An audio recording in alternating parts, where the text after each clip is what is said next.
es la tarde en el continente americano. Cuando anochece en Europa y amanece en Asia, así cae la tarde en el continente americano y transcurre la noche y el amanecer en el resto del mundo.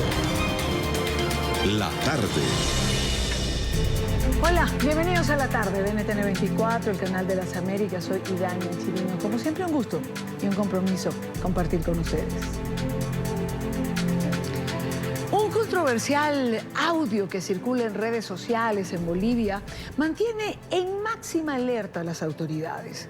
Un hombre que presuntamente sería un dirigente del partido político Movimiento al Socialismo, al que pertenece Evo Morales, llama a los bolivianos a matar policías.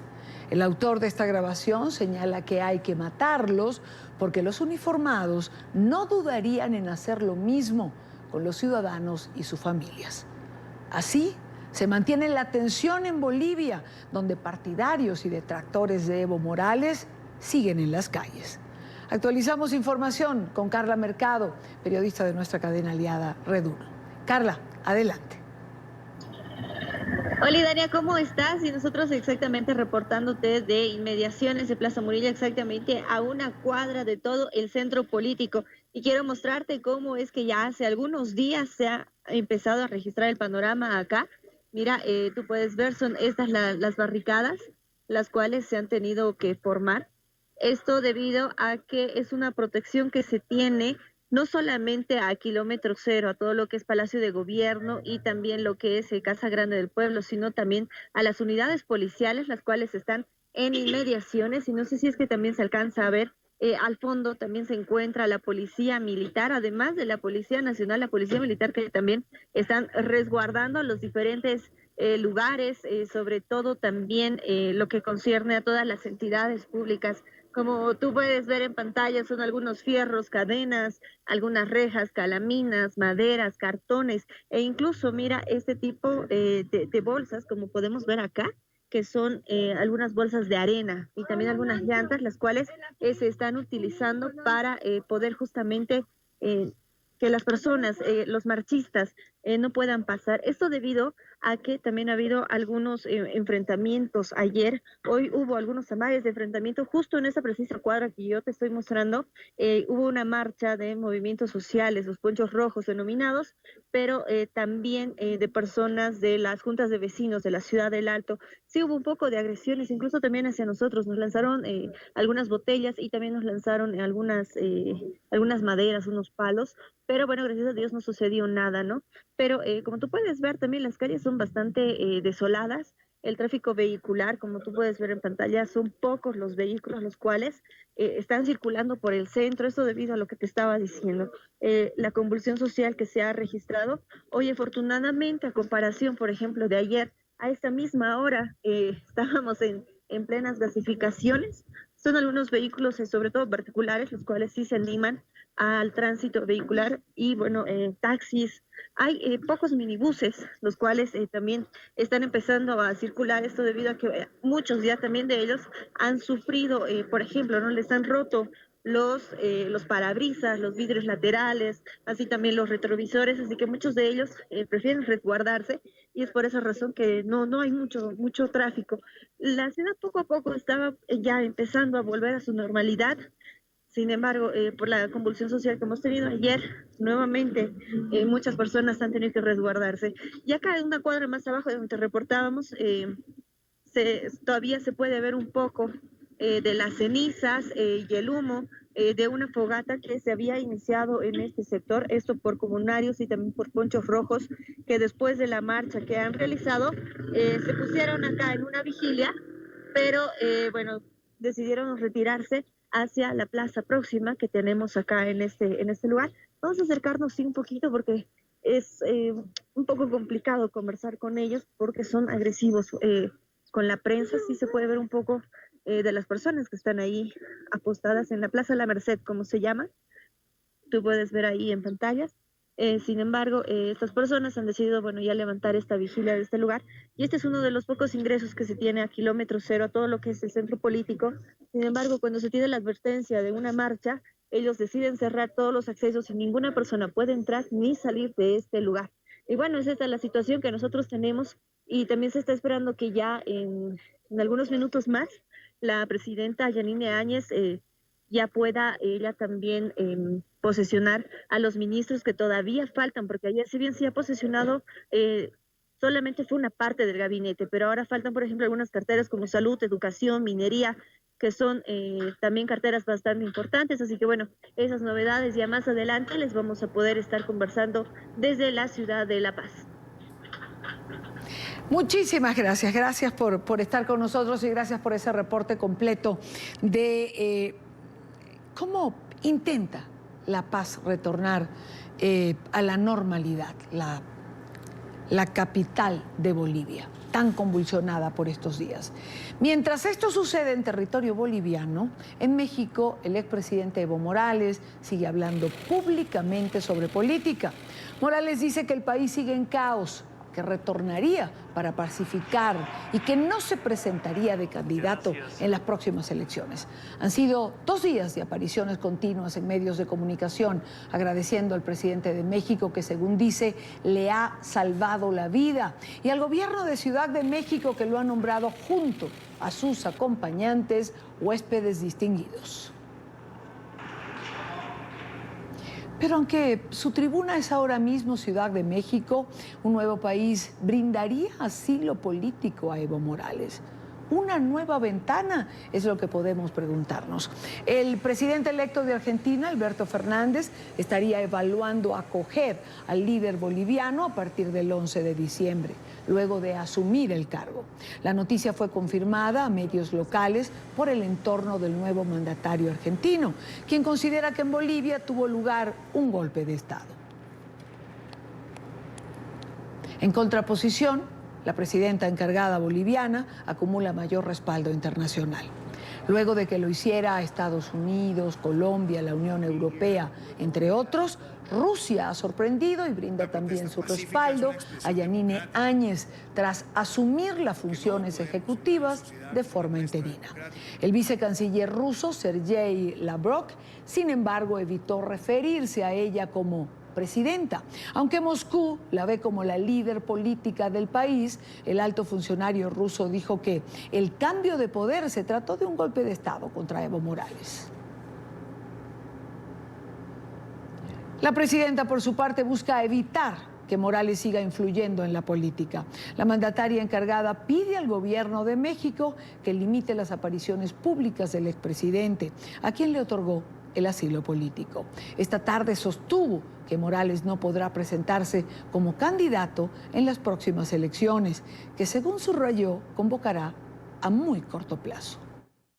Yo les sugeriría al movimiento al socialismo que desde ahora tienen todo el derecho de participar en elecciones generales, que vayan buscando candidato. Evo Morales no está habilitado para un 4º mandato. Por eso ha sido toda esta convulsión, por eso han habido tantas manifestaciones de los bolivianos en las calles. 4:10 de la tarde, hora Costa Este. Nos acompaña Mariana Gómez del Campo, expresidenta de la Comisión de Relaciones Exteriores para América Latina y el Caribe del Senado mexicano y actual secretaria de Asuntos Internacionales del PAN. Señora Gómez, bienvenida, buena tarde, gracias por acompañarnos. ¿Qué tal, Idania? Encantada de platicar contigo nuevamente. Una cosa es dar asilo político, en lo que México tiene una tradición reconocida, y otra, dar tribuna pública, como lo está haciendo con Evo Morales, quien en 48 horas pues, no ha parado de declarar. ¿Afinidad ideológica quizás es lo que puede explicar esta actitud del gobierno mexicano? Primero, me parece muy delicado lo que está haciendo el gobierno mexicano, a lo que se está prestando el gobierno, placeando a Evo Morales, dándole el espacio para que pueda hablar con los medios de comunicación. Y lo digo de esta manera, Idania, porque me queda claro que México siempre ha tenido por tradición, y lo hemos hecho en diferentes momentos de nuestra historia, hemos dado asilo político a diferentes personajes, como en su momento fue León Trotsky, José Martí, y así hay una lista muy larga de personajes que han estado en nuestro país. Ojo, Evo Morales, y hay que recordárselo a la gente, y no me he cansado de decírselo al gobierno de la ciudad, es un dictador, es un delincuente electoral, es alguien que violentó la Constitución.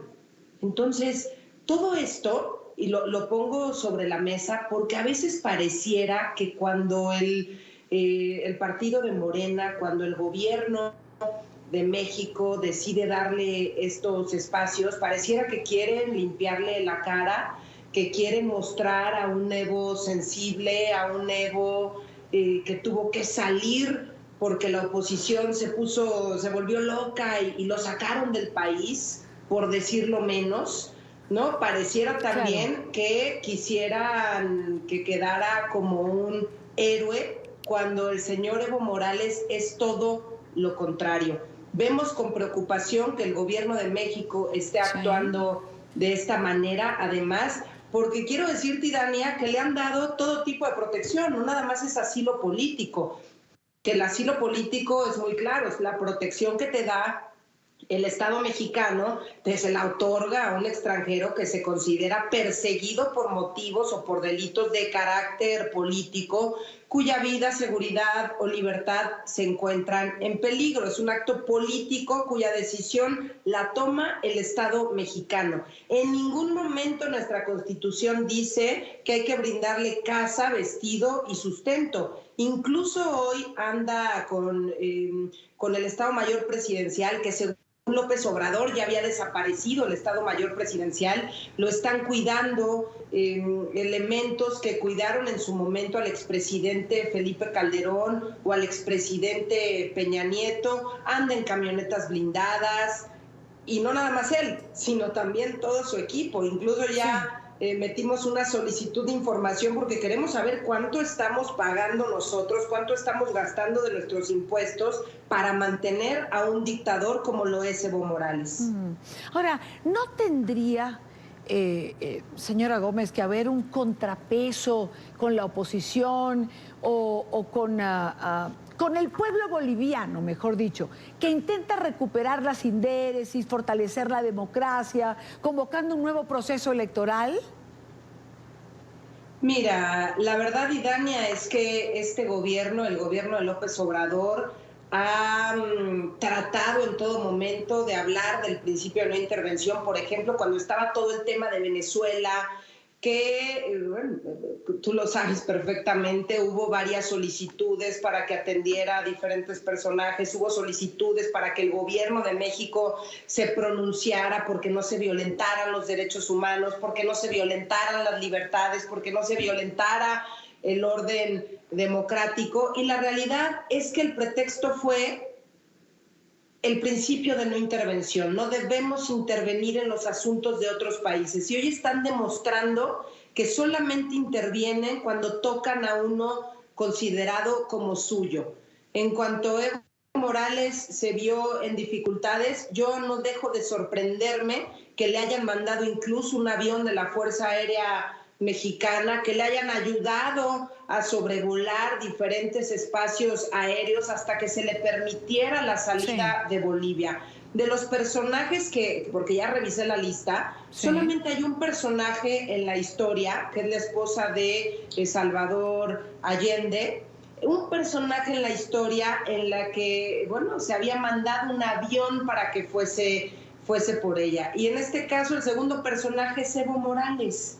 O sea, hicieron todo lo que estuvo en sus manos para poder rescatar, entre comillas, a Evo Morales. Y con esto no te quiero decir, yo no puedo estar en contra y decir no al asilo político. Claro, claro. Lo que sí es que Evo Morales no es bienvenido en México. Una cosa es que le des asilo político a uno de estos personajes y otra cosa es decir que es bienvenido en nuestro país. Se han hecho muchas encuestas y los mexicanos no estamos a favor de que mantengamos a Evo Morales en territorio mexicano, y mantener significa darle casa, vestido y sustento. No nada más a Evo Morales, sino a toda la bola de sujetos que lo acompañan en su comitiva. Ahora, ¿por qué obvia el gobierno de López Obrador las irregularidades encontradas en el informe levantado por la Organización de Estados Americanos Y abro comillas, porque esto me parece importante.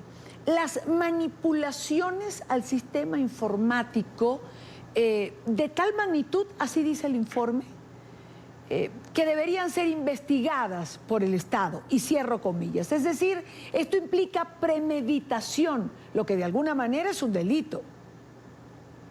A ver, Idania, hay que ser muy claros. El gobierno de López Obrador ha seguido la línea de gobiernos como el de Hugo Chávez en Venezuela, ha seguido la línea y el discurso de otros gobiernos que lo único que han hecho es empobrecer al pueblo. Esa es la realidad. Pareciera también que todo esto viene orquestado desde el Foro de Sao Paulo, que todo esto viene orquestado desde estos espacios en lo que lo único que están buscando es acabar con la democracia. Te quiero compartir que en estos 11 meses de gobierno de López Obrador ha destruido diferentes instituciones y si no destruido, se ha apoderado de las mismas, de la Comisión Nacional de los Derechos Humanos, va por la Suprema Corte de Justicia de la Nación, va ahora por el Instituto Nacional Electoral y de manera muy rápida se va devorando a las instituciones hasta hacerlas suyas. Te sonará muy familiar, pero es de escuelita completamente de Hugo Chávez y de Nicolás Maduro. Sabemos perfectamente y por eso yo cuestionaba, ¿por qué no le dio asilo político un país como Nicaragua? ¿Por qué no buscó asilo político en un país que ha sido su socio desde hace ya más de una década y media, como Venezuela? ¿Por qué México?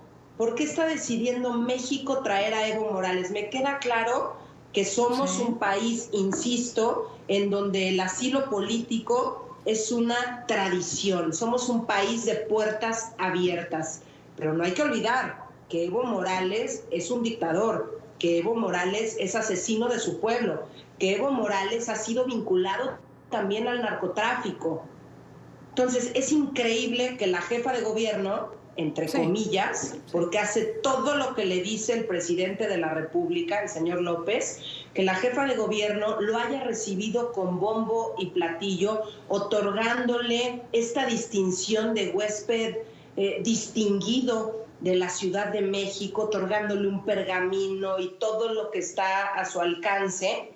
No se vale, Idania. ¿Por qué? Porque yo me solidarizo y el Partido Acción Nacional se solidariza con los millones de bolivianos que han padecido a este régimen, porque a lo mejor sí tuvo resultados, porque algunos hablan de resultados en materia económica o de política social, pero hay que recordar que violentó la Constitución, que quiso quedarse sí o sí en el poder, sin importarle el resultado del referéndum en Bolivia. Los ciudadanos dijeron que no, y a él no le importó. Y él pisoteó la Constitución y se quedó en el poder. Quiso secuestrar el poder. Ahora, una última pregunta. Dime, Dani. No puedo obviar el apoyo que le ha dado Rusia a la presidenta interina y que de alguna manera ha sorprendido. ¿Por qué cree usted que Rusia reconoce el liderazgo de la presidenta interina? ¿Por qué le quita el piso a Morales y no a Maduro, por ejemplo? Mira, la verdad, Idania, me hice la misma pregunta hace un momento que leí el respaldo que le dio Rusia ya a la presidenta interina. No sé cómo vaya a reaccionar el gobierno de México. La realidad es que aquí lo que ha hecho el gobierno de López Obrador es no nada más darle asilo político a Evo Morales, que insisto, por tradición lo hemos hecho a lo largo de nuestra historia, pero consentir a un dictador, tratarlo como rey, porque se le está tratando como rey, tiene seguridad 24 horas, Estado Mayor Presidencial, que ya se había desaparecido, tiene camioneta blindada, tiene todos los lujos en este momento en México y no se vale hacerle eso a los hermanos bolivianos. Yo espero que el gobierno de México recapacite, aunque lo dudo muchísimo, Idania, por cómo ha venido apoderándose de las instituciones, por cómo ha venido queriendo presentar un modelo de socialismo, comunismo. No sé si pretendan que Evo Morales les dé clases. Me parecería increíble que estén esperando que Evo Morales les dé clases o que les diga cómo gobernar. A lo mejor les podría echar una manita en temas económicos, porque aquí estamos en la patada. Gracias. No nada más están copiando lo malo de Evo Morales, no las 2 o 3 cosas positivas que haya podido hacer por Bolivia. Mariana Gómez del Campo, muchísimas gracias como siempre por estos minutos con nosotros. Muchísimas gracias y encantada de saludarte nuevamente, Idania. Un abrazo. Igualmente para usted, muy buena tarde. Son las 4:22 minutos, hora costa este. Le decíamos que sigue la crispación política entre quienes defienden y quienes rechazan a Evo Morales. Estas, por ejemplo, son imágenes que nos llegan desde la población del Chapare, una zona cocalera del trópico de Cochabamba, en la que la mayoría de sus habitantes respaldan de manera irrestricta al expresidente Morales. Algunos dirigentes sociales rechazan las protestas y la violencia de los seguidores del expresidente en las calles. Está con nosotros ahora en esta parte del programa Sergio Choque, nuevo presidente de la Cámara de Diputados de Bolivia. Diputado, muy buena tarde, diputado que pertenece al movimiento Al Socialismo, partido del expresidente Evo Morales. Buena tarde, gracias por acompañarnos. Muchas gracias por la entrevista. Nuevamente un saludo cordial desde Bolivia a todos los hermanas y hermanas que se encuentran en esa parte de la región. Diputado Choque, ¿cómo calificar a Bolivia en esta hora tan complicada que parece estar viviendo? Lo pregunto porque en su juramentación, el día de ayer, usted decía que se abocaría a esta tarea.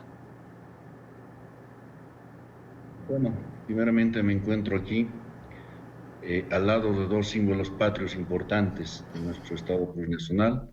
Por un lado, nuestra tricolor, y por otro lado tenemos nuestra huipala, que son nuestros símbolos patrios reconocidos constitucionalmente. La pacificación pasa por encontrar caminos de consenso entre todos los sectores sociales movilizados. Entendemos y estamos enmarcados en esa línea, los parlamentarios que mantenemos de manera totalmente sólida, los 2/3 dentro del Parlamento Nacional, esta situación que está viviendo nuestro país. Y por ello nuestro compromiso de poder lograr esta pacificación que tanto anhela el pueblo boliviano. Estamos ya totalmente cansados de todo lo que se viene suscitando, ¿no?, en todo nuestro territorio nacional, con los distintos movimientos populares que se han autoconvocado para denunciar este autogolpe, este golpe de Estado que se ha propiciado en nuestro país. Diputado, ¿de qué golpe estamos hablando?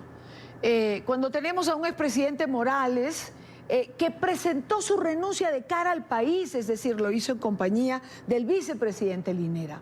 ¿Por qué hablamos de un golpe de Estado cuando el hoy expresidente Morales renunció, no fue sacado por la Fuerza Armada, no fue detenido, no fue expulsado del país?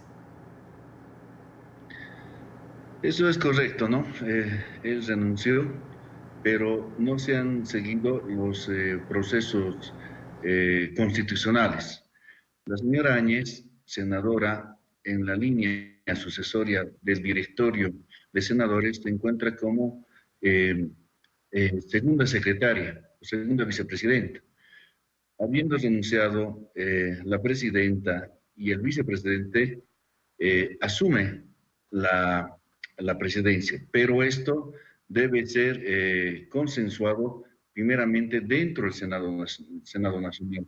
No puede ella automáticamente declararse como presidenta del Senado, ¿no? Y posiblemente declararse como presidenta del Estado plurinacional. Estas son las situaciones que nosotros estamos observando. Fíjese una cosa, ayer conversábamos con un abogado constitucionalista que me explicaba que en la línea de sucesión, al no estar el presidente de la Cámara del Senado, al no estar el presidente de la Cámara de Diputados, al producirse un vacío de poder, simplemente se había concretado lo que la Constitución mandaba. Más allá de esto, la Sala Constitucional, que finalmente es la intérprete de la Constitución, avaló esta decisión. Digo, si la Sala Constitucional lo interpreta de esta manera, ¿no es darle fuerza constitucional? reitero, se han saltado procedimientos que tenemos al interior de ambas bancadas, en diputados y senadores, ¿no? Para asumir la presidencia tenía que considerarse este aspecto entre todos los senadores y proceder a la elección de un nuevo presidente o presidenta del Senado en principio, ¿no? No se ha seguido ese procedimiento, si bien hay una nota, un comunicado que emite el Tribunal Constitucional Plurinacional, no existen las firmas, ¿no?, de quienes sacan esto, solamente es una especie de comunicado, ¿no? Y a su vez se rigen ellos prácticamente en la Constitución que ya ha sido abrogada, ¿no? No es de acuerdo a la nueva Constitución política que hoy por hoy rige este Estado plurinacional. Bueno, digamos, diputado, que es entonces una cuestión de interpretación. Usted lo interpreta de una manera, la Sala Constitucional lo interpreta de otra. Digamos que asumida la presidencia interina, con unos de acuerdo y otros no, ¿no tendría que abocarse el país a la convocatoria a este nuevo proceso electoral? Nosotros como diputados, al haber ya reestructurado el directorio de acuerdo a nuestro reglamento, nuestra prioridad precisamente es dar la paz acá en nuestra región. Para ello estamos ya agendando una agenda electoral donde hay varios puntos para que podamos consensuar con la bancada opositora. Diputado Choque, su partido, el Movimiento al Socialismo, ¿está trabajando ya en una fórmula presidencial para presentarla en estas elecciones que serían convocadas? Bueno, ese aspecto se verá seguramente en adelante, ¿no? Tenemos una estructura política nacional, los cuales van a trabajar respecto a nuestra participación en estas elecciones que se van a dar.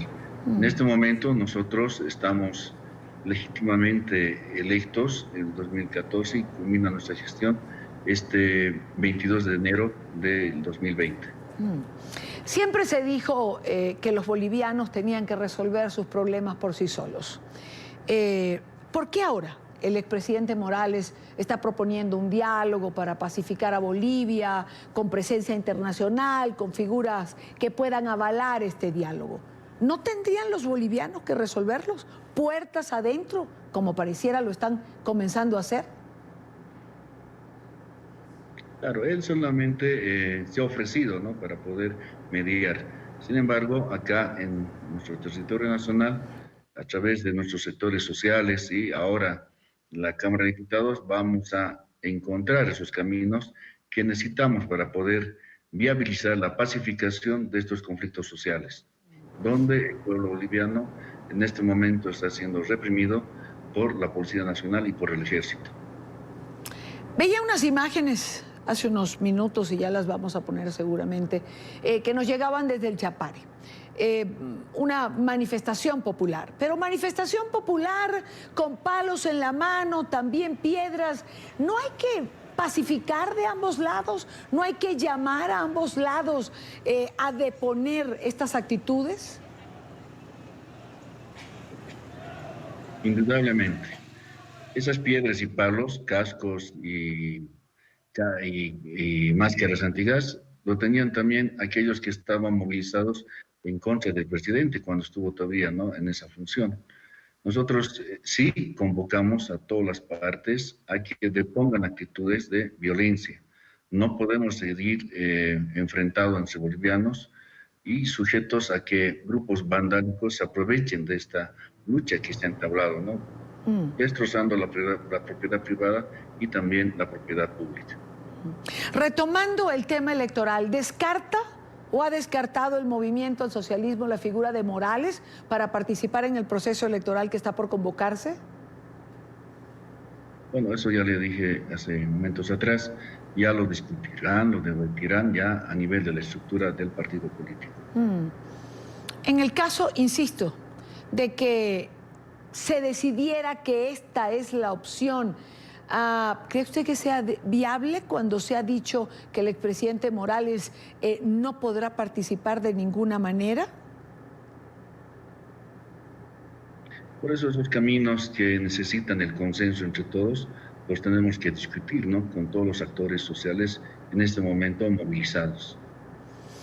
Quiero agradecer a Sergio Choque, nuevo presidente de la Cámara de Diputados de Bolivia, miembro del Movimiento al Socialismo en partido del expresidente Morales. Gracias por estar con nosotros en NTN 24. Muchas gracias, un saludo.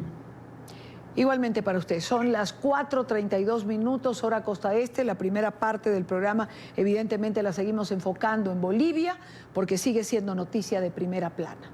Pero repasamos, damos una mirada a otras informaciones que también están en la agenda informativa del día.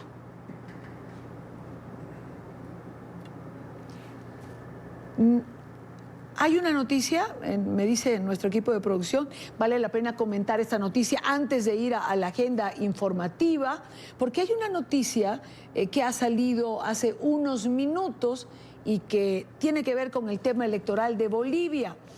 Y señala, aunque en la tribuna que ha tenido en territorio mexicano, Evo Morales ha dicho en varias oportunidades que no va a postularse, aunque el MAS todavía lo está pensando, alguno de sus aliados comienza a abonar el terreno para que pudiese volver a la carrera electoral.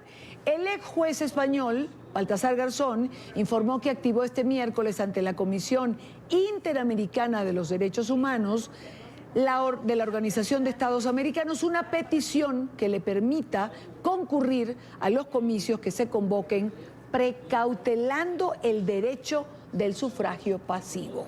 El que no se permita a Morales asistir como candidato a unas nuevas elecciones, según el ex juez, sería la consumación del golpe militar de Estado desnaturalizado. Eso es lo que piensa Baltasar Garzón y esta noticia ha comenzado a circular.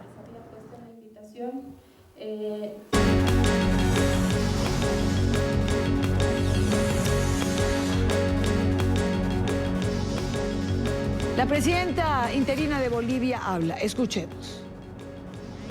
Ha posesionado a Rodolfo Antonio Montero Torrijos como el nuevo comandante general de la policía boliviana. El comandante saliente es Vladimir Yuri Calderón, excomandante ahora, quien ha señalado que se han realizado importantes trabajos durante esta gestión. Una de las importantes que se puede resaltar es la implementación de la tecnología para la seguridad ciudadana. Es así que de esta manera se llevó adelante este acto importante de posesión al nuevo comandante general de la policía. Se trata, reiteramos una vez más, de Rodolfo Antonio Montero Torrijos, quien es precisamente ahora el comandante nacional de la policía boliviana y estará a cargo de los diferentes trabajos y tareas que se realice en beneficio de la población. La nueva autoridad señalaba que la policía trabaja ahora para el pueblo y para la ciudadanía que está en todo el territorio boliviano para garantizar seguridad y la pacificación del pueblo boliviano. La presidenta del Estado Plurinacional, Yanine Áñez, se encontraba acompañada del ministro de Gobierno, Arturo Murillo, quienes han sido parte de este importante acto de posesión. Reiteramos, Rodolfo Antonio Montero, quien ha sido posesionado como la nueva autoridad policial en el marco de las normas establecidas por la Constitución Política del Estado. La presidenta interina hablaba. Lamentablemente, cuando tomamos la señal, ya no había terminado. Nombró hace unos minutos al nuevo comandante de la Policía Nacional, Rodolfo Montero. Será quien tenga a su cargo a partir de ahora la conducción de la Policía Nacional, que tan importante ha sido en todo este proceso. Ahora sí, revisamos otros temas de la agenda informativa del día. Es noticia la masacre en una residencia en el estado mexicano de Hidalgo. La incertidumbre y el miedo han colmado la comunidad del municipio de Coatepec de Hinojosa, luego de que se encontrara una familia entera asesinada dentro de su casa. Los cuerpos de 2 adultos y 3 menores fueron hallados con disparos de armas de fuego. Hasta el momento las autoridades no han logrado determinar si algún grupo criminal es responsable del homicidio múltiple. Según la organización Semáforo Delictivo, en Hidalgo se reportaron 28 homicidios en tan solo un mes.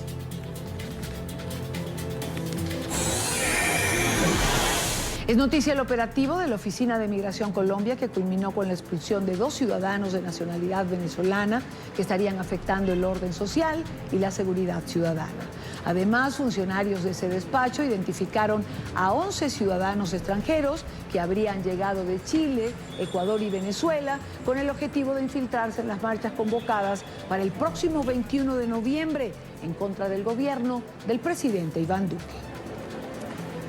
Encontramos a 2 extranjeros de nacionalidad venezolana que querían afectar el orden público y la seguridad de nuestro país. A estos 2 se suman 7 anteriormente para un total de 9 que querían afectar igualmente la seguridad y el orden público de nuestro país, de nuestros nacionales.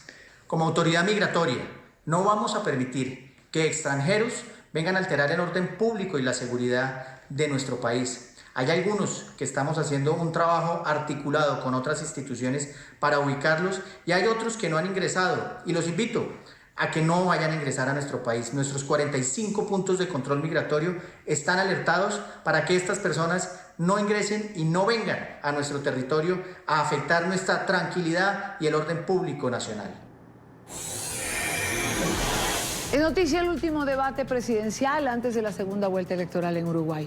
El oficialista perteneciente al Frente Amplio, Daniel Martínez, y el opositor Luis Lacalle Pou se vieron en el última cara a cara antes del balotaje del 24 de noviembre.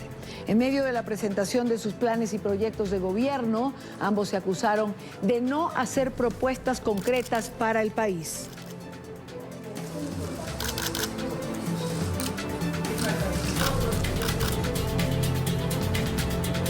Con esto hacemos la primera pausa en la tarde de hoy. Recuerde seguir nuestras cuentas en Twitter, siempre con información en tiempo real. Se las dejo en pantalla. Mi cuenta personal, leo sus comentarios.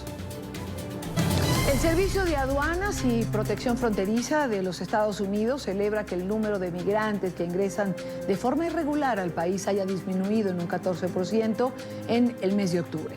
Según la administración Trump, en la actualidad están siendo detenidas unas 1.300 personas al día, comparadas con unas 5.000 que eran arrestadas hace algunos meses atrás. Emiliana Molina en Washington tiene el reporte. Emiliana. Hola, ¿qué tal? Muy buenas tardes. Pues el comisionado interino del Servicio de Inmigración y Protección Fronteriza inició esta rueda de prensa el día de hoy, criticando a legisladores de ambos partidos por no tomar este asunto en sus manos y crear legislaciones que en realidad ayuden a frenar esta creciente problemática. La administración de Donald Trump celebra el descenso del flujo de migrantes irregulares de un 14% en el mes de octubre comparado con el mes anterior. A mediados del año pasado, la patrulla fronteriza estaba arrestando casi 20.000 detenidos bajo custodia. Ahora el promedio es poco menos de 3.500 diarios. Durante el pico de la crisis, las detenciones de CBP superaron los 5.000 detenidos por día y ahora el promedio es unos 1.300. El comisionado interino de Aduanas y Protección Fronteriza de Estados Unidos, Mark Morgan, dice que el declive se debe a las políticas de la administración y el trabajo en conjunto con México y los países del Triángulo Norte.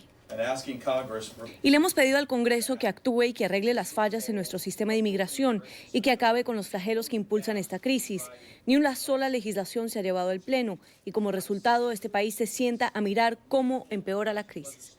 A finales de junio, México desplazó 15.000 tropas a la frontera entre México y Estados Unidos, lo cual ha ayudado a frenar el flujo de migrantes. Pero abogados de inmigración dicen que el descenso comenzó desde la administración de Barack Obama. Nada nuevo con Trump, ni mucho menos. El imán migratorio siempre ha sido la economía. Si la economía está buena en México, entonces la gente no tiene tantas necesidades para emigrar a los Estados Unidos y empezar trabajo aquí. En un esfuerzo por frenar aún más el ingreso de los inmigrantes, la administración Trump anunció una nueva medida que restringe la autorización de empleo a las personas que llegan a Estados Unidos en busca de asilo. La Oficina de Ciudadanía de Servicios de Inmigración asegura que la medida busca disuadir a solicitantes de asilo fraudulentos de obtener autorizaciones de trabajo mientras sus casos son resueltos en las Cortes de Inmigración. Los tribunales de inmigración tienen acumulados más de 1 millón de casos que son manejados por alrededor de 440 jueces. En promedio, cada expediente tarda 3.2 años en ser resuelto. Esta es la primera vez que yo recuerdo que un régimen como el trumpiano se ha dedicado a destrozar el sistema de asilo. Porque ¿cómo tú pretendes permitir que la gente pida asilo en Estados Unidos, pero les niega el permiso de trabajo con el cual tienen que trabajar para poder sostenerse. Es como decir, puedes pedir asilo si tú quieres, pero te mueres de hambre mientras que estás esperando la decisión. Cabe mencionar que el año fiscal 2017 las autoridades de la patrulla fronteriza detuvieron a un poco más de 300.000 personas. Esto comparado con el año fiscal 2019, donde lograron detener un poco más de 800.000 personas.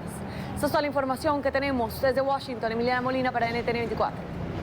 Gracias, Emiliana, por la información. Y más de 500.000 de jóvenes indocumentados esperan con ansias que la Corte Suprema de Justicia de los Estados Unidos determine que el alivio migratorio, que se conoce como DACA, es legal y permita así la continuidad de este programa, gracias al cual han evitado su deportación. Claman al Congreso que actúe sobre una reforma migratoria integral. En Nueva York, Alejandro Rincón tiene el reporte. Alejandro. Hola, feliz tarde de jueves para todos. Tras la audiencia del martes en la Corte Suprema de Justicia de los Estados Unidos alrededor del caso del alivio migratorio DACA, la comunidad beneficiada siente un nivel mayor de ansiedad por el futuro de este programa, a raíz específicamente de lo que sucedió dentro del tribunal, pero con mayor precisión la postura asumida por la mayoría de los integrantes de este tribunal de tendencia conservadora, de concentrar sus preguntas y su análisis sobre aspectos técnicos y legales del decreto de ley que en su momento aprobó el presidente Barack Obama, en tanto que no se dio tanto espacio a lo que ha sido la estrategia de raíz de los defensores de la comunidad inmigrante, específicamente el mérito del programa, el beneficio que tiene para el país y pues para estos jóvenes inmigrantes indocumentados que a través de su historia no han conocido otra nación distinta a los Estados Unidos de América. Una percepción que la resumimos y la recordamos para ustedes en el siguiente testimonio de un joven indocumentado que gracias a este programa ha podido construir una vida en el país. Nosotros sabemos que ahorita la Corte está más en favor a los republicanos, pero yo sé que hay mucho miedo entre qué es lo que puede pasar con DACA, pero la lucha nunca se acaba ahí, digamos, dependiendo de cómo salga todo, van a haber todavía personas que van a estar peleando por más derechos. Bien, pues como Tomás, hay por lo menos 700.000 personas a través de los Estados Unidos que están a la expectativa de la decisión que en su momento entregue la Corte Suprema de los Estados Unidos. En el primer semestre de 2020 finalmente se entregará el fallo definitivo sobre ese programa. Por esa razón también hoy desde la ciudad de Nueva York se ha planteado la necesidad de renovar el clamor al Congreso de la Unión Americana por una reforma migratoria integral. Esto para ir un paso adelante del momento cuando llegue la decisión del máximo tribunal. Nosotros no debiéramos estar solamente discutiendo sobre DACA, discutiendo sobre los Dreamers. Nosotros lo que debiéramos estar discutiendo es cuáles son los detalles y cuándo se va a hacer una reforma migratoria. Hace tiempo que ha habido que las coaliciones se han formado. La última que se hizo fue con el presidente Ronald Reagan, un presidente republicano. Hacer una reforma migratoria debería ser una responsabilidad no solamente demócrata, es una responsabilidad bipartidista. Aun cuando la narrativa que domina ahora a propósito del futuro del alivio migratorio DACA indica que la Corte Suprema de la Unión Americana podría ponerse del lado de la administración Trump que quiere poner fin a este programa, la realidad es que una mayoría del pueblo de los Estados Unidos apoya a estos jóvenes para que tengan finalmente un camino hacia la ciudadanía. En enero de 2018, el Centro de Estudios Pew determinó que un 74% de los estadounidenses respalda esta estrategia, la de darles una oportunidad de continuar haciendo una vida en el país a estos casi 700.000 jóvenes inmigrantes indocumentados. Es lo que tenemos para ustedes por ahora. Continúen con más en la tarde. Gracias, Alejandro Rincón. Y en esta parte del programa quiero darle la bienvenida a Sari Mendoza. Sus padres la llevaron a los Estados Unidos cuando tenía 6 años.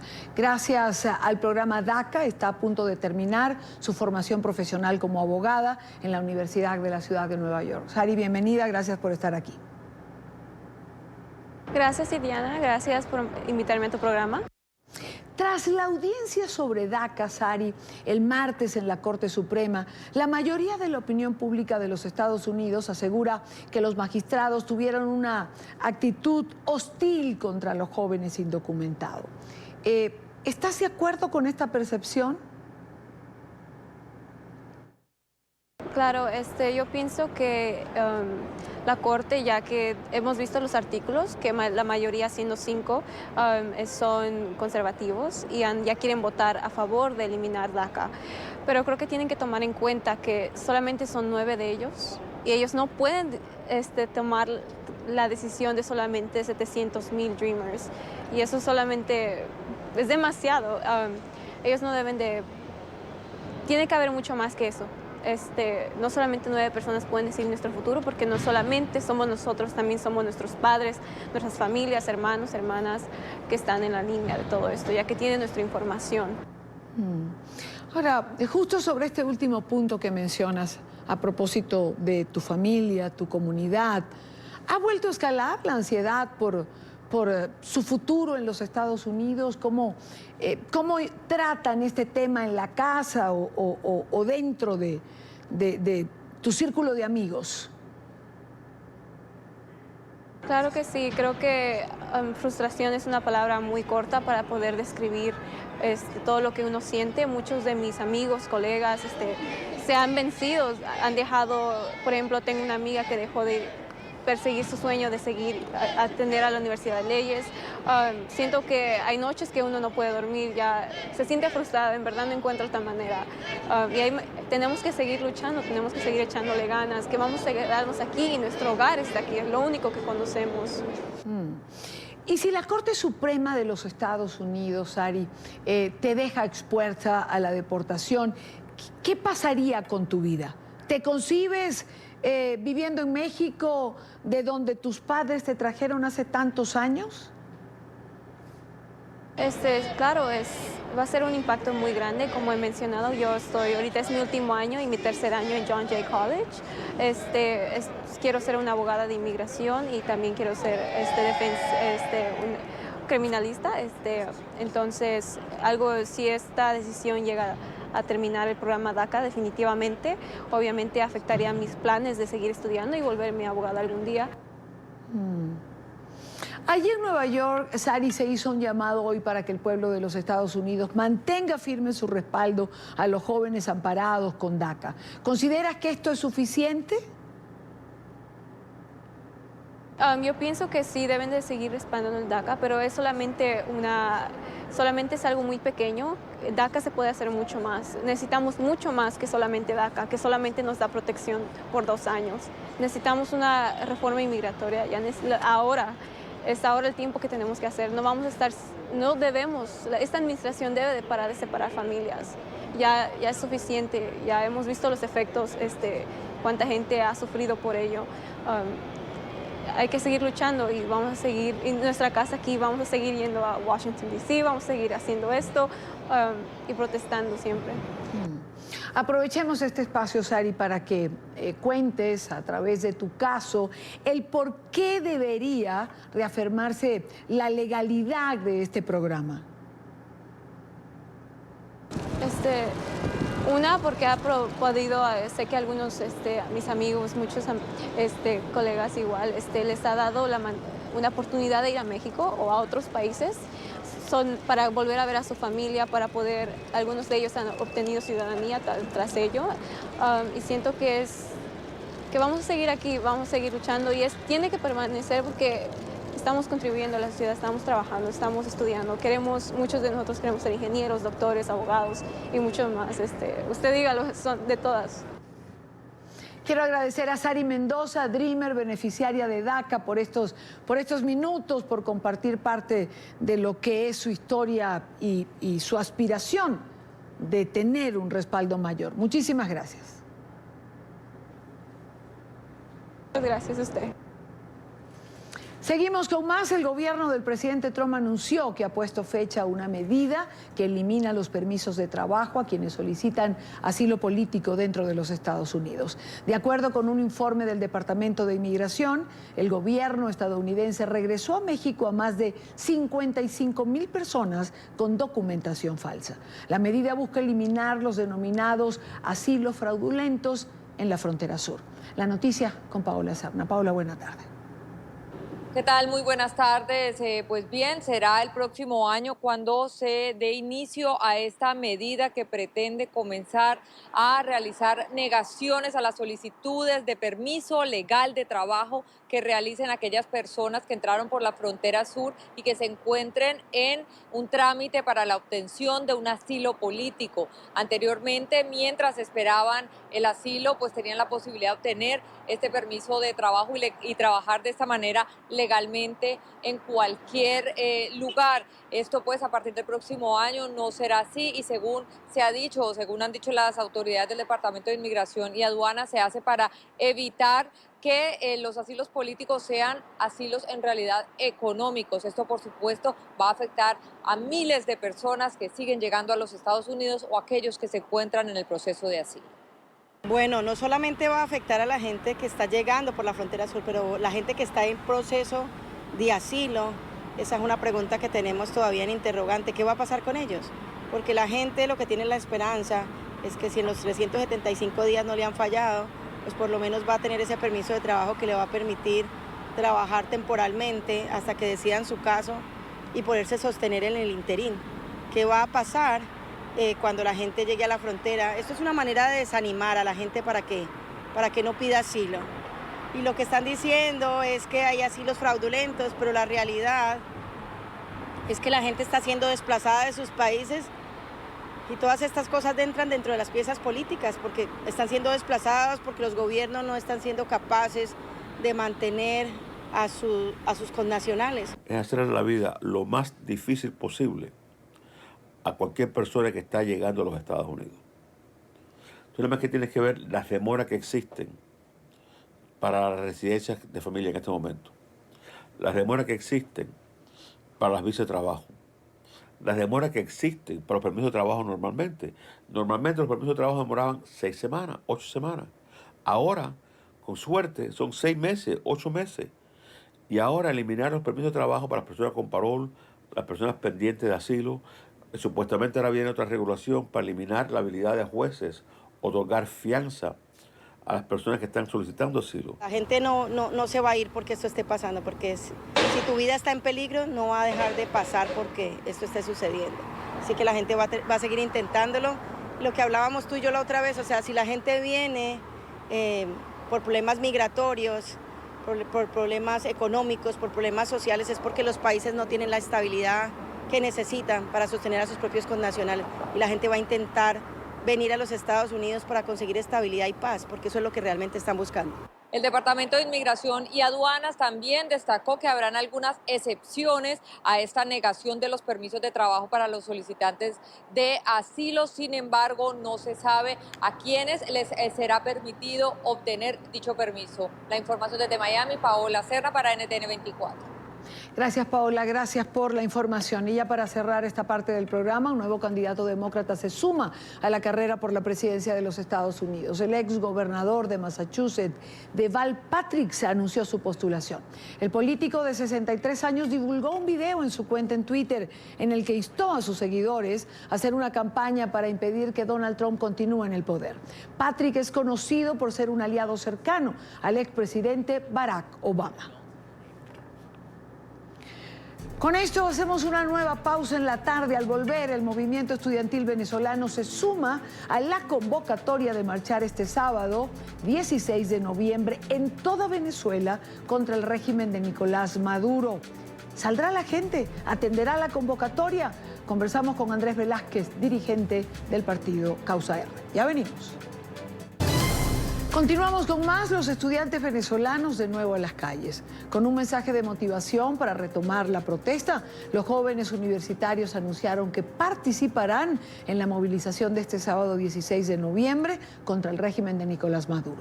Aunque hoy intentaron marchar, fueron reprimidos por los cuerpos de seguridad. Insistieron en que aún con la fuerza de las bombas lacrimógenas y las balas de goma de la policía madurista, seguirán en la resistencia. Luis Laya envió el siguiente informe.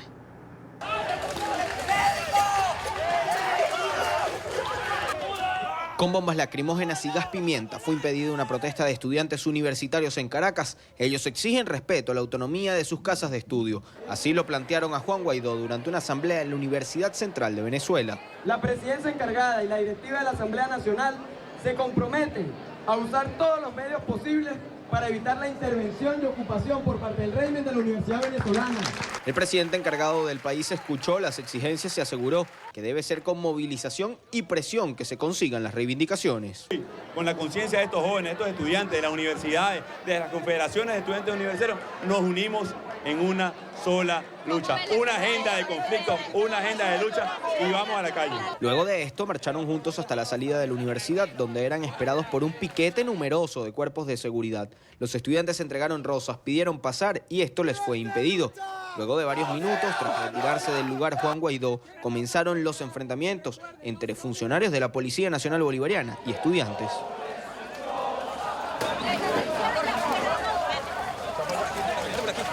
En otras zonas de Caracas también manifestaron las enfermeras y los pensionados, todos exigiendo reivindicaciones. Hoy no tienen cómo sobrevivir en el país. El jubilado en la calle lo que hace es pasar trabajo, hambre, y hoy en día nos estamos quedando con nuestros nietos para que nuestros hijos puedan salir, enviarnos cualquier divisa para uno poder cancelar el colegio y darle de comer a esos niños. Pues yo fui a buscar medicina ayer a la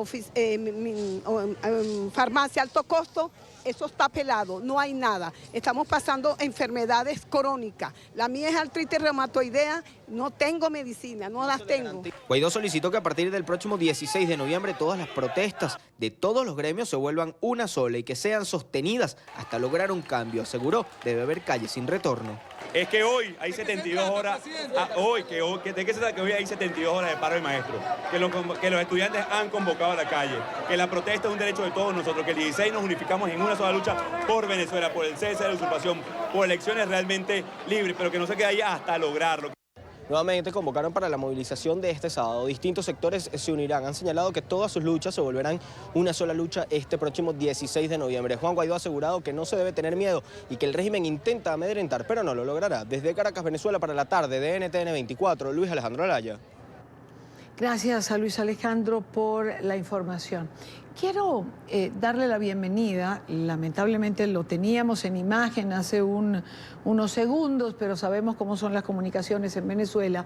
Quiero saludar a Andrés Velázquez, dirigente político de la Causa R, exgobernador del estado Bolívar. Andrés, bienvenido, buena tarde para ti. Gracias, Irania, un gran placer conversar contigo, de verdad, un verdadero placer. Igualmente. Qué gusto poder saludarte, de verdad. Igualmente, Andrés, igualmente para nosotros. Siempre es un gusto poder hacerlo. Andrés, ¿por qué ir a la calle el 16 de noviembre? ¿Por qué atender esta convocatoria que se está haciendo? Bueno, yo creo que se trata el próximo 16 de retomar nuevamente la calle. Retomarla, y yo le agregaría retomarla y seguir. Retomar de nuevo, ir de nuevo, volver a la calle y continuar. Porque hay una cosa muy, muy clara para nosotros, y es que sin la movilización y la presión interna, este régimen no va a ceder absolutamente nada. Podemos tener, y así lo he repetido una y otra vez, todo el apoyo de la comunidad internacional, pero si internamente no damos la pelea que tenemos que dar, pues definitivamente el régimen está tranquilo y sin nervio, como se dice aquí popularmente. De forma que habiendo razones suficientes desde el punto de vista social, por las razones que ya tú conoces, el deterioro social, la falta de agua, la falta de transporte público, la falta de hospitales, no hay salud pública, los salarios que nos llevaron a los trabajadores a una situación peor que en la esclavitud, porque en la esclavitud el esclavista o amo le garantizaba la comida al esclavo. En esta oportunidad, lo que un trabajador recibe en Venezuela no le alcanza ni siquiera para medio comer, de tal manera que es una peor situación. En definitiva, la destrucción de todo el aparato productivo, el hambre, la pobreza, la desnutrición, las muertes por falta de medicina son razones para protestar, pero hay una que yo digo es mucho más poderosa, Idania, que cualquier otra razón para estar en la calle, que es la necesidad de salir de esta dictadura, que es el deseo de vivir en libertad, que es la necesidad de retomar la democracia y retornar a la constitución del país. Eso es imperioso para nosotros y esto no lo vamos a lograr si no nos movilizamos con la permanencia. Yo digo que ahora, por eso digo, retomar la calle y seguir, volver a la calle y continuar, porque no se trata de una acción aislada. Yo entiendo que el próximo sábado de repente no tenemos la respuesta desde el punto de vista de masas que todos quisiéramos, pero yo creo que esto es necesario hacerlo, sobre todo, Idania, porque Maduro intenta venderle no solamente a los venezolanos, sino al mundo entero, que aquí no pasa nada, que hay una situación de felicidad, que él decretó la Navidad a partir del 1 de noviembre, que ha anunciado una serie de bonos que le va a entregar a la población que no sirven absolutamente para nada y que quiere dar esa impresión de que, bueno, las cosas están normales en el país. Y con esto nosotros queremos responder, decirle y continuar la denuncia ante el mundo entero que aquí seguimos en esta lucha y que no vamos a parar hasta lograr definitivamente la derrota de los usurpadores y el desalojo del poder de cada uno de ellos. Ahora, Andrés, ¿cómo lidiar con el cansancio de la gente o con la desesperanza de sentir que una movilización más para qué? Es decir, pasa el tiempo y los venezolanos acusan cansancio, ¿no? Sí, ciertamente, porque ha habido una ya larga lucha, como tú lo señalas, son 20 años y en ese sentido los venezolanos hemos, yo diría que derrochado valor, han estado en la calle, han permanecido en protesta popular continuada por más de 100 días en distintos años y eso no le ha hecho ningún tipo de mella, podríamos por decirlo de alguna manera, al régimen.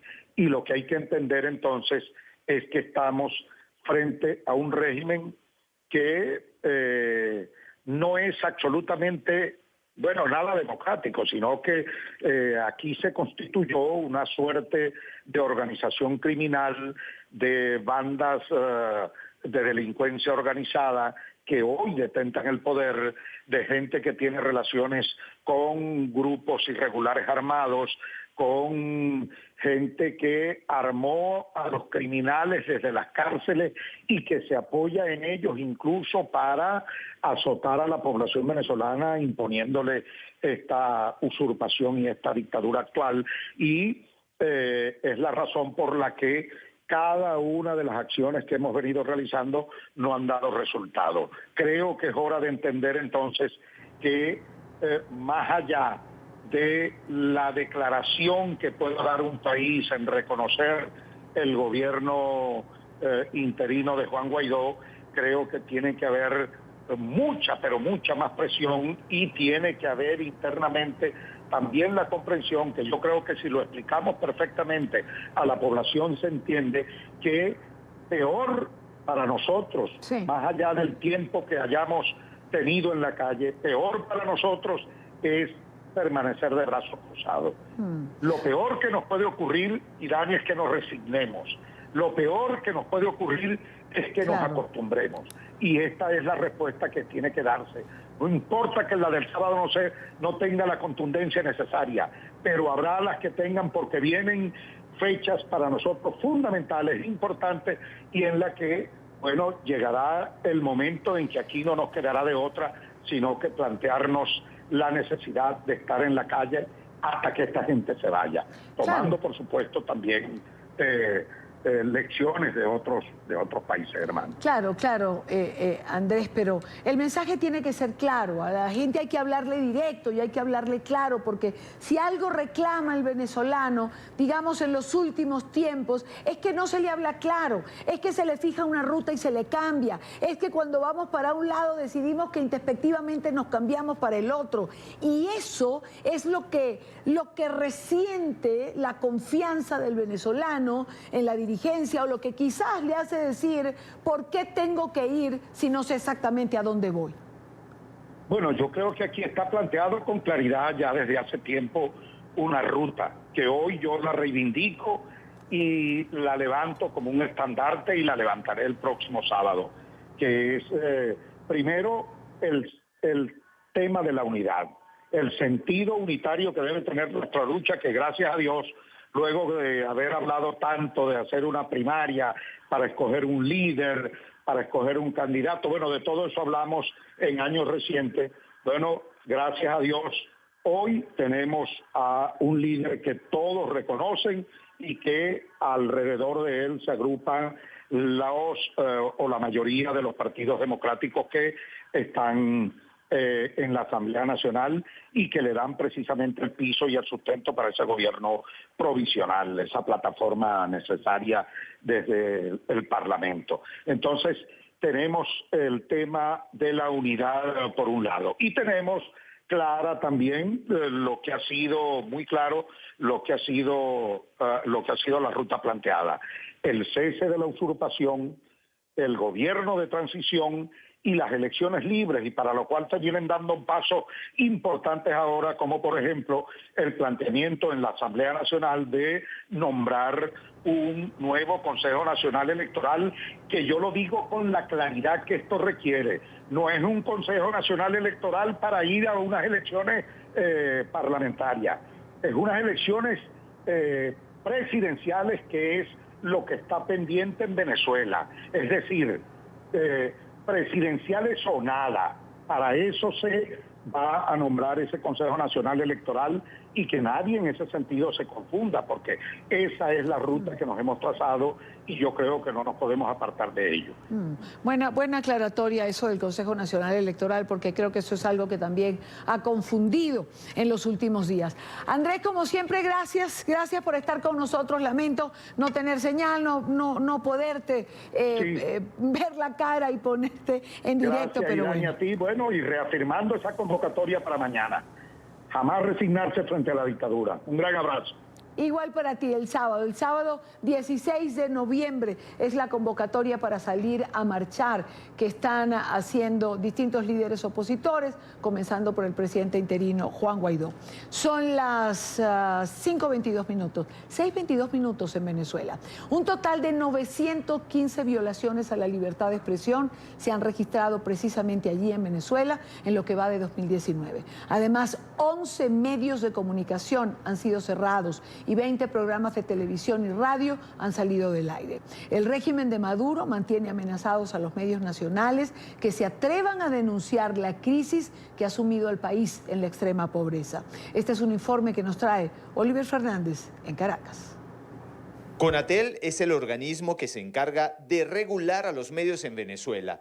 Toda programación o periodista que sea incómodo para el régimen es sancionado o criminalizado. Han cerrado medios, le han quitado las bobinas de papel a los periódicos, han cerrado muchísimos periódicos, se ha perdido el empleo de los comunicadores sociales, hay censura permanente, Conatel está encima de todos los medios, hay censura a la opinión, al contenido. El año pasado creo que cerró en 130 agresiones a periodistas.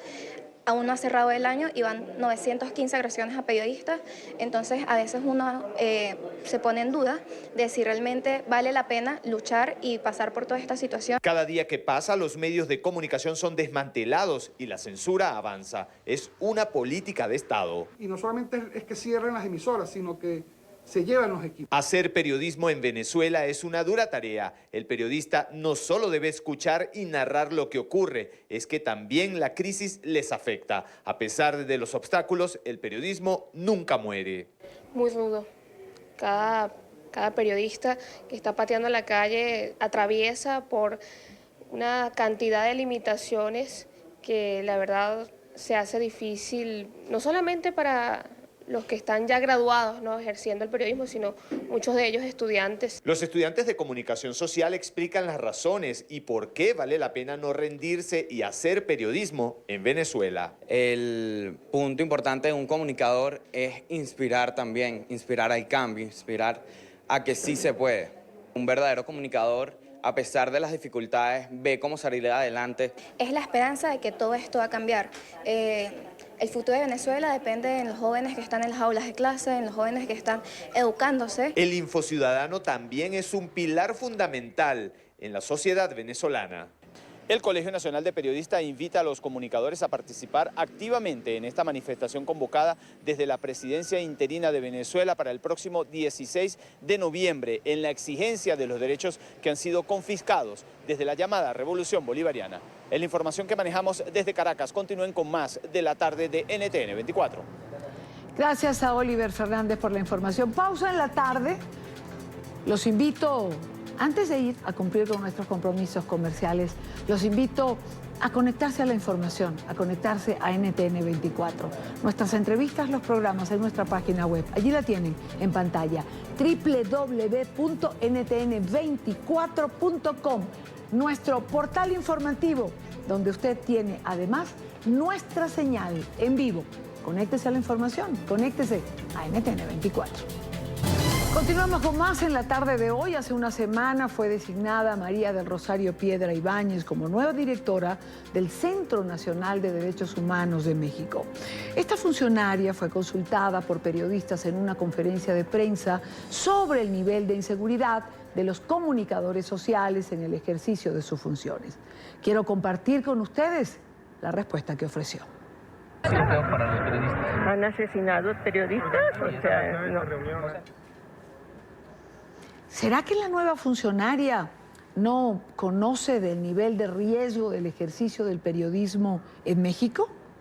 ¿Desconoce quizás que 10 periodistas han sido asesinados en lo que va de este 2019, siendo presidente precisamente Manuel López Obrador, y que lamentablemente hay un promedio de un periodista asesinado por mes en el año? En total, son 13. Si no estoy equivocada, desde que Andrés Manuel López Obrador asumió el poder el 1 de diciembre de 2019. Quiero, en esta parte del programa, saludar a Ixia Mirabete, y es coordinadora de documentación y seguimiento de casos de la organización mexicana Artículo 19. Bienvenida, Ixia, gracias por acompañarnos. Hola, muchas gracias a ustedes por la invitación y saludos al auditorio. ¿Cómo es que la nueva funcionaria, la nueva comisionada de Derechos Humanos, puede preguntar si han asesinado periodistas? Es decir, ¿realmente desconoce que haya asesinato de periodistas en este año?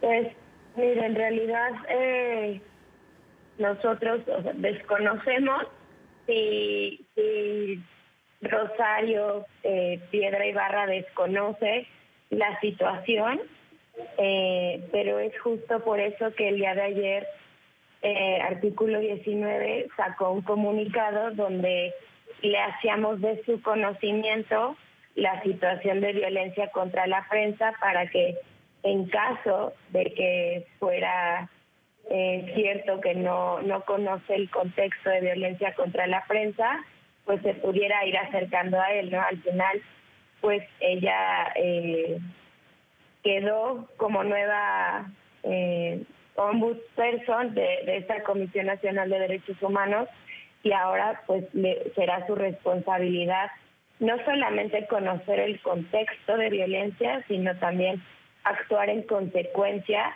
prevenir agresiones y pues tener una postura mucho más sólida y contundente frente a las autoridades. ¿Y podemos esperar que la señora Piedra asuma esta actitud cuando pareciera desconocer lo que realmente está ocurriendo? Pues mira, la expectativa que tenemos como artículo 19, bien nos preocupa el proceso de designación en el que se desarrolló todo este resultado, pues queremos, digamos, seguir contribuyendo para obligar a lo que las autoridades les toca hacer, ¿no? Entre estas autoridades, pues claro que está la CNDH, entonces necesitamos que así sea, ¿no? Necesitamos que ella, más allá de la voluntad, más allá de su posible compatibilidad política con algún partido, pues haga lo que le toca hacer por Constitución y legalmente, y atienda la situación no solamente de violencia contra la prensa, sino de violaciones sistemáticas y graves a los derechos humanos en el país. ¿Alguna reacción después del comunicado, Ixia? Hasta ahorita no que sepamos ninguna reacción frente al comunicado que sacamos. ¿Lo sacó solo Artículo 19 o también algunas otras organizaciones? El comunicado que sacamos solo fue como Artículo 19, pero tenemos conocimiento de que otras organizaciones, otros colectivos, incluso de periodistas, también se han pronunciado al respecto. Incluso muchos periodistas en sus programas la han invitado a platicar sobre esta declaración. Entonces sí vemos como mucho movimiento por parte de sociedad civil, de periodistas, para pedirle a la nueva comisionada pues que explique, ¿no?, la razón de su declaración, e incluso invitándola a conocer este contexto. Como decía hace rato, si es real que pues lo desconoce. Ixia, una última pregunta, porque hay quien puede hacérsela. Es decir, ¿esa respuesta de la señora Piedra fue en serio? ¿Cómo? ¿Fue en serio? Sí, digo, cuando dice han asesinado periodistas, ¿realmente fue en serio que lo preguntó? Pues honestamente yo no sé, ¿no? El día de hoy en la mañana escuchábamos unas nuevas declaraciones justo en las que ella trataba de excusarse y decir que no había entendido la pregunta.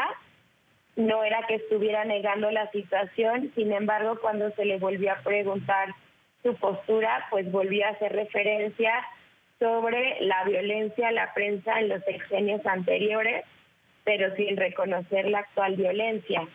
Entonces, pues bueno, habremos de seguir al pendiente y monitoreando las siguientes acciones por parte de la Comisión Nacional de Derechos Humanos, pues como personas, ciudadanas y organizaciones de la sociedad civil, pues nos interesa mucho que la Comisión Nacional no quede desmantelada y se fortalezca, por el contrario, ¿no? Porque la situación de violaciones a derechos humanos en el país, particularmente la de libertad de expresión, pues nos preocupa bastante y pues sin duda ya ahora tiene una tarea importante que hacer y nosotros vamos a seguir trabajando para que lo hagan.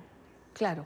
Ixia Mirabet, de Artículo 19. Muchísimas gracias por acompañarnos. Buena tarde para ti. Gracias a ustedes. Hasta luego.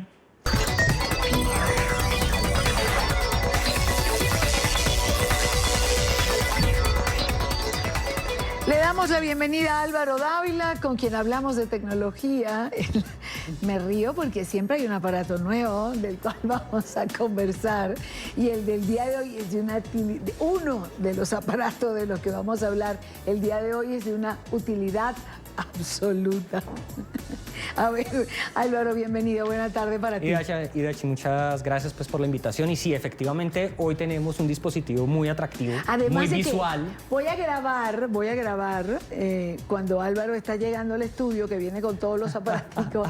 Hombre, no tenemos otro minuto en que todos los técnicos decidan visitar el estudio, porque no me vienen a saludar, pero cuando Álvaro viene, todos vienen a ver desde el máster, además, qué aparato trajo esta semana. Veamos, ¿qué aparato es este? Bueno, este es un robot aspiradora, se llama Roomba, es de iRobot.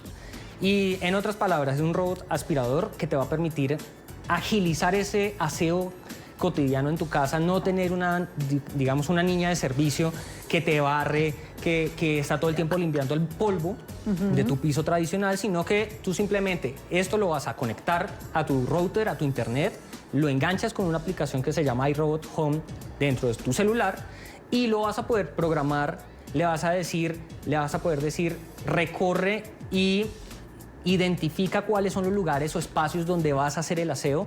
Puedes además, después de que están ubicados esos espacios, puedes decirle, quiero que me limpies tal espacio, tal habitación.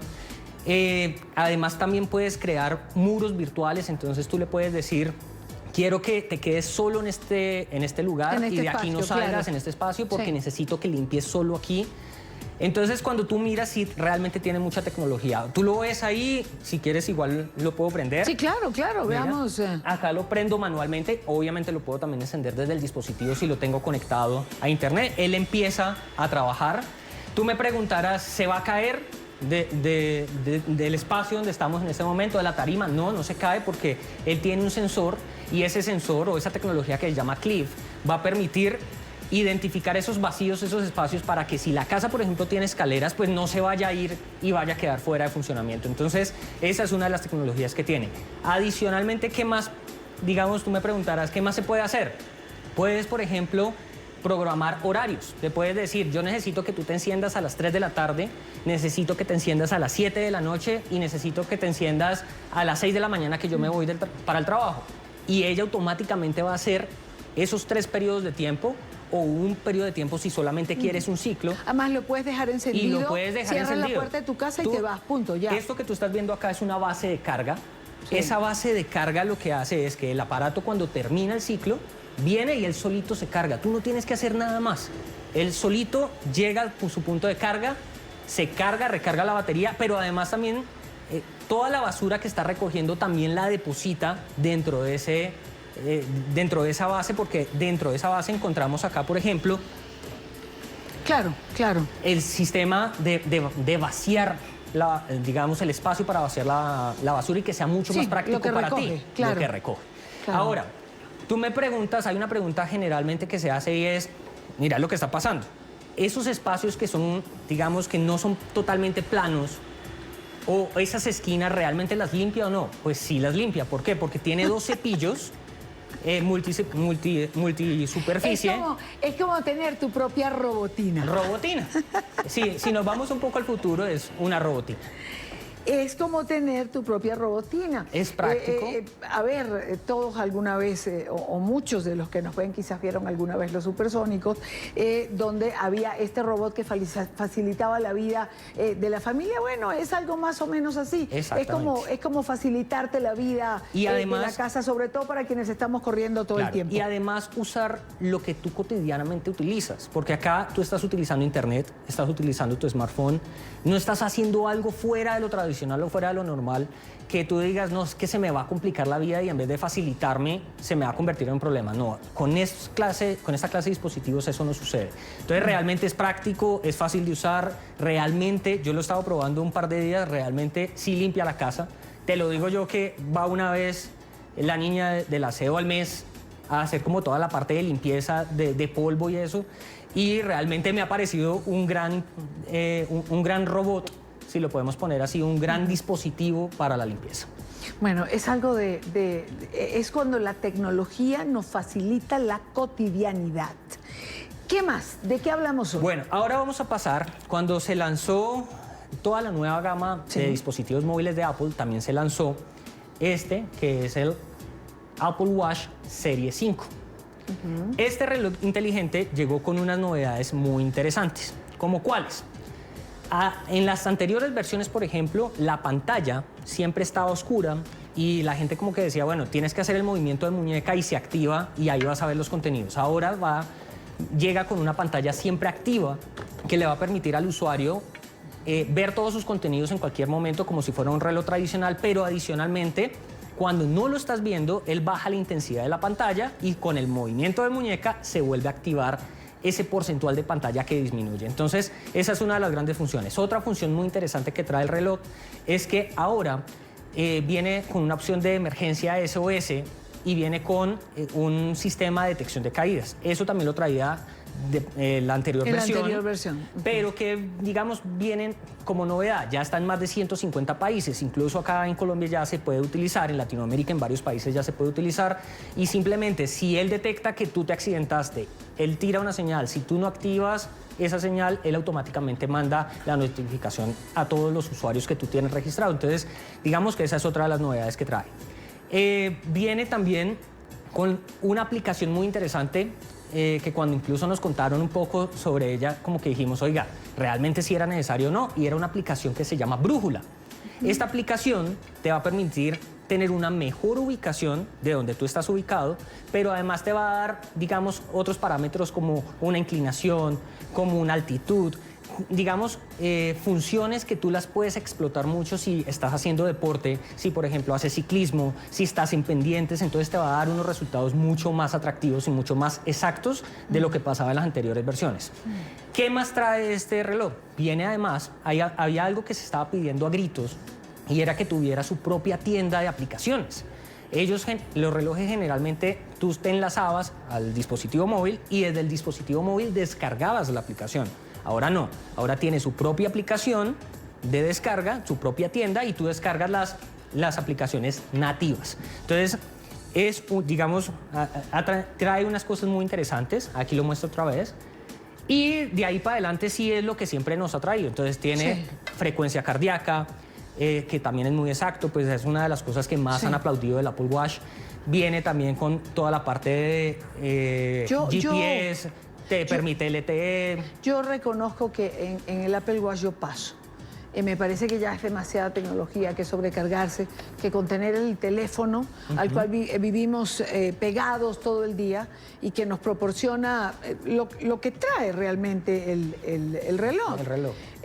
Creo que ya es como demasiada tecnología y demasiado contaminante. Yo creo, allí yo paso. Sí, yo creo, así como tú hay varios usuarios, pero yo creo que también es lo que tú te acostumbras a hacer en la cotidianidad. Te voy a poner un ejemplo claro. Mi esposa, por ejemplo, nunca usó reloj en su vida, nunca. O sea, le fastidiaba, no le gustaba, era un accesorio no importante para ella. Yo le compro un Apple Watch y le digo, mire, este es el último intento que voy a hacer para que usted utilice un reloj. Y efectivamente empieza a utilizar el reloj. Claro, pero quizá no lo usa como reloj. No se acostumbra, no necesariamente, y se acostumbra. Y yo le preguntaba a ella, le decía, bueno, pero tú, ¿qué es lo que más le sacas provecho ahora que sí te gusta y no lo dejas nunca? Me decía, realmente es que estoy conectada todo el tiempo. Yo dejo el celular en el escritorio, dejo el celular en la oficina de mi jefe, siempre mi celular está volando y el reloj me permite estar conectada, me entran las llamadas, puedo contestar los mensajes, puedo hacer muchas de las acciones que haría con mi teléfono. Entonces, se convierte en otra extensión, otro dispositivo, y se convierte en una herramienta útil. Esto es como todo, ¿no? Hay para todos los gustos. Es decir, si usted quiere andar enchufado, por decirlo de alguna manera, y no con la excepción que se usa en Venezuela, puede tener el Apple Watch, la tableta, el teléfono. Es decir, hoy en día hay muchísimos dispositivos para estar conectados las 24 24 horas del día. Hay quien escoge tener varios, hay quien escoge tener uno. Mi caso, por ejemplo, Exactamente. yo decidí que solo quiero el teléfono, no quiero nada más. Es decir, yo en el teléfono contesto los correos, hago redes sociales, me informo y entro en los distintos medios del mundo en el teléfono. No quiero otro. Yo me considero, pues obviamente yo estoy también en esta área que es de tecnología, soy un usuario multidispositivo. Tú me vas a ver siempre, pero obviamente también es porque tengo que probar, tengo que de una u otra forma contrastar, decir si funciona o no funciona, si realmente lo que la compañía está ofreciendo o no es real. Entonces siempre por eso estoy con 1000 cosas en el escritorio, tengo el computador, tengo la tablet, pero a la larga te terminas acostumbrando. Fíjate que llega un punto donde ya te hacen falta también tener los dispositivos. Llega un momento que pasa que lo que hace un par de años parecía una locura y era que tú dejabas el celular y decías, oiga, me tengo que devolver. Pues ya con esta gran cantidad también de dispositivos tú dices, bueno, pues si se me quedó el celular pero tengo el Apple Watch y lo tengo con LTE, que es una, digamos, una posibilidad de estar conectado vía datos, pues no necesito el celular, puedo hacerlo todo desde mi reloj. Dígame de qué vamos a hablar la próxima semana, de dos cosas que no tenemos tiempo, pero que hablamos la próxima semana. Rápidamente. El primero, solo el titular. Solo el titular. El primero es un dispositivo que se llama Roku, que es para acceder a más de 100.000 películas y canales tanto gratuitos como pagos. Perfecto. ¿Y el segundo? Y el segundo es una aplicación que se había pedido mucho, que se anunció en 2018 y es Adobe Photoshop, que llega al iPad. De eso hablamos la próxima semana, además de algunas otras novedades más que seguramente Álvaro traerá para compartir con nosotros. Gracias como siempre. Y Dania, muchas gracias por todo. Gracias a ustedes por estar aquí, gracias por llegar con nosotros al final de la tarde, por acompañarnos cada día, por hacer gratificante el esfuerzo de hacer el programa cotidianamente. Conéctese a la información, se lo digo siempre, conéctese a NTN 24 a través de cualquiera de nuestras plataformas y sobre todo de nuestra página web www.ntn24.com. La señal en vivo y las entrevistas de los programas. Mañana a la misma hora para compartir, debatir, analizar la agenda informativa del día. Buena tarde para todos.